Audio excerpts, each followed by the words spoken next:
Во моментов, водата за пиење од водоводите во беровските села Двориште и Ратево не е за пиење.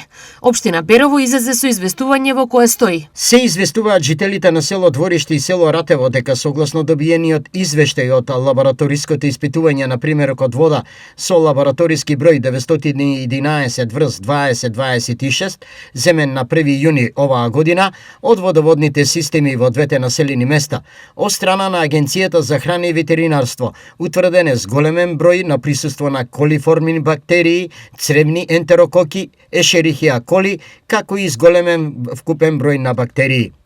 Согласно правилникот за барањата за безбедност и квалитет на водата за пиење, водата не ги исполнува законските и стручните услови за безбедна употреба.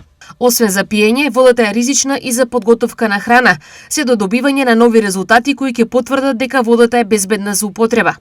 Хиперхлорирање на водоводната мрежа ќе се изврши во петок на 19 јуни, а во текот на тој ден водата не смее да се користи за никакви потреби.